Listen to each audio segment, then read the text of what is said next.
Marion Duquesne est notre invitée ce matin. Vous êtes porte-parole de l'association de défense de droits des femmes Les Effrontés, une association qui a été créée il y a 5 ans. Bonjour, merci beaucoup d'être avec nous sur France 24. Alors depuis son décès vendredi dernier, 350 000 signatures ont déjà été réunies pour demander l'entrée de Simone Veil évidemment hein, au Panthéon.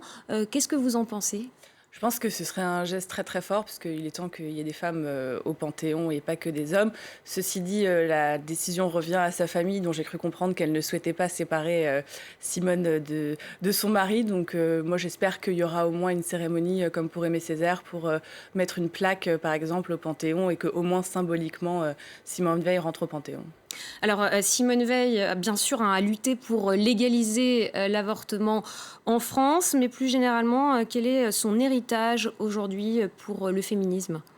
Bah, c'est une figure très très forte, parce qu'elle a su se battre contre son camp, encaisser les pires insultes, où on l'a presque traité de nazi, pour défendre quelque chose qui est aussi une question de santé publique, et éviter à des dizaines de milliers de femmes depuis de mourir des suites d'avortements clandestins. Et elle nous a montré que déjà ce qui était fait dans la rue par toutes les militantes, par exemple du MLAC, pouvait avoir une répercussion au niveau politique, et qu'il ne fallait pas désespérer, et qu'il fallait continuer à se battre, et surtout que les droits des femmes Donc, sont... c'est un modèle pour vous.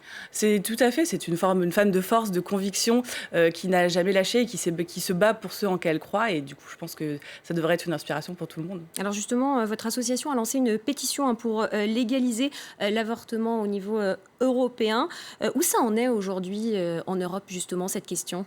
Mais il y a beaucoup de pays, il y a des pays comme l'Irlande ou Malte, où l'avortement est toujours illégal, et c'est parfois en toutes circonstances. Mais il y a aussi de nombreux pays, à commencer par la France, où les conditions d'accès à l'avortement ne sont pas optimales, que ce soit parce qu'il y a des clauses de conscience des médecins, comme en Italie, ou chez nous, il y a des endroits où il n'y a pas de clinique, et il n'y a pas assez de lieux pour avorter, qui fait qu'il y a des femmes qui se retrouvent passer les délais à ne pas pouvoir avorter. Donc il y a encore beaucoup de travail à effectuer pour que les femmes puissent vraiment avorter librement. Et c'est un droit hein, également qui est régulièrement remis en question. On l'a vu, ça a été débattu notamment au sein du Front National.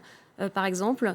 Donc il faut constamment, hein, finalement, que les femmes restent vigilantes, selon vous ? Ah bah bien sûr, comme on l'a vu en Espagne il y a, je sais plus, 2 ou 3 ans, et encore en Pologne l'année dernière. C'est toujours les droits des femmes, de toute façon, qui sont les plus menacés en temps de crise. Et il y a beaucoup de gouvernements conservateurs qui essayent de remettre en cause l'avortement dans des pays où c'est légal. Donc il faut toujours être vigilant et toujours se battre. Alors Simone Veil donc, a montré la voie hein, au féminisme d'une certaine manière. Quelles sont aujourd'hui vos nouvelles luttes au-delà du droit à l'avortement, par exemple, qu'il faut consolider, on l'a vu. Quels sont vos nouveaux combats ? En France, on a la chance d'avoir l'égalité, au moins dans les droits. Du coup, il y a des combats qui sont plus insidieux. Il faut beaucoup faire d'éducation à l'égalité femmes-hommes à l'école. Après, comme on l'a pu voir ces dernières années, il y a encore beaucoup de travail sur les droits des personnes LGBT qui sont menacées par beaucoup de gens qui ne sont pas d'accord. Encore des homosexuels qui se font taper dessus juste parce qu'ils sont homosexuels.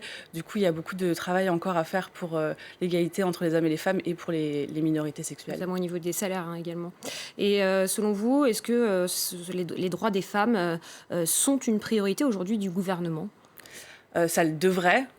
J'espère que ça va l'être. Pour le moment, on était un peu déçus, parce qu'on nous avait promis un ministère de plein droit, et ça n'a pas été le cas. Donc après, bon, on peut noter l'avancée au niveau de l'Assemblée nationale, qui a jamais eu autant de femmes députées en France. Ceci dit, si les mentalités ne changent pas dans l'hémicycle, avoir plus de femmes ne suffira pas. Donc il y a tout un travail aussi à faire à ce niveau-là. Merci beaucoup, Marion hein, Duquesne, d'avoir été avec nous pour parler de cet héritage de Simone Veil.